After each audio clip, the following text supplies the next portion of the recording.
Well, how is everyone? I hope you are all well. I bet this is driving you mad, isn't it? Every time I do a video, I'm moving around everywhere because I'm doing stuff. But I think I'm nearly there. I've changed a few bits and pieces, which some of you with a keener eye will notice. But yes, I think I'm there. But anyway, straight into the meat and potatoes. As I tell you, I have been watching. I've been watching the stuff kicking off. I've been watching what's going on. I've been listening to what people are saying. And yes, I've got opinions. I didn't want to say anything earlier because I felt it was a little bit too soon. I wanted to see what the general feel of everything was and whether people were on kind of the same wavelength as what I am. And what do I mean by that? I mean by, look, it gets to a point in the Idaho 4 case when so many things have happened, it gets to that tipping point where you have to start admitting how wrong things are, how things do not fit the overarching narrative, if you like.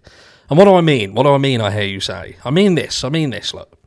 What we're trying to understand, and what I mean by we, I mean the people who are still not 100% convinced that Bryan Kohberger is guilty. And look, I get it. There's people who are, and you have every right to.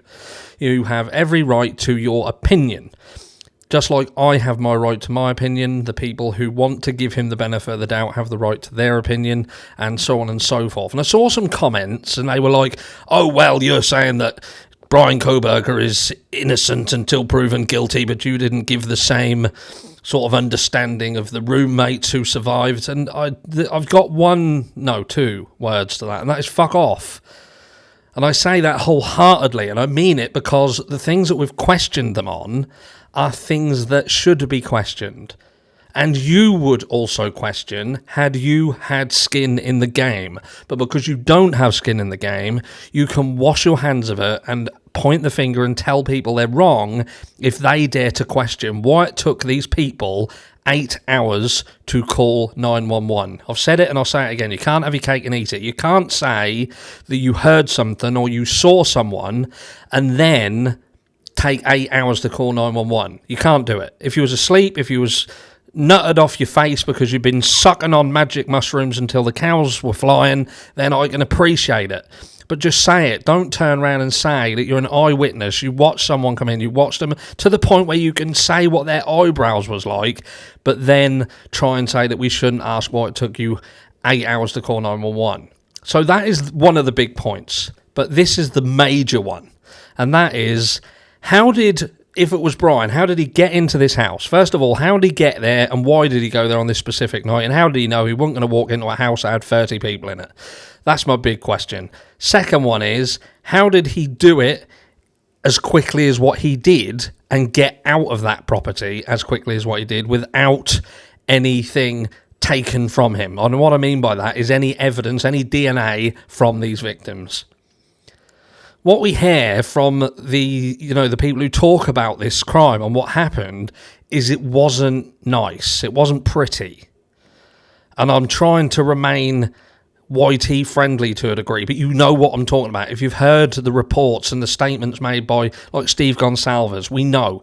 No one's doing this and then walking out of that property, getting into their car, going home and not bringing something with them. I ain't buying it. I'm not buying it. If this person is supposed to be that sloppy that he left DNA on the knife sheath, but then he was so meticulous in his cleaning that he managed to get it out of the car, off his person, off him, and out of his home, out of his parents' home, nothing. Even, I'm guessing they've tested the Hoover that he would have cleaned the car with, so they would have checked every single thing. And all of the rubbish from the waste receptacles, everything. And as far as I'm aware, as it stands at this moment in time, the only DNA that they have is a spurious, questionable sheath with a bit of his DNA, and that's it. If that's all they've got, tell me. And if you still have him pinned 100%, 100%. And you don't think anyone else is involved, you don't think he's got any way of walking from this, you definitely think he did it, please tell me below why you think that. Why are you so adamantly sure that he did it? When I've said time and time again that many of the people who have the opinion that he is completely guilty, when you ask them why, they come back and they give you a reason, when that reason was something that was said by the likes of Jennifer Coffindaffer, or it was from Butfield. Do you know what I mean? That's not a reason. Start looking at the crime scene. Start looking at the documents that you have access to, or listening. Think about the mechanics of how this happened and how this person got out of this house and didn't take nothing with him. If you can answer that, I always said all the way along, I said, are these people who think that he's 100% guilty, would you still be able to say the same if it was confirmed there was no other DNA? No DNA in the car, no DNA in his property, whatever. Would you still? How confident are you?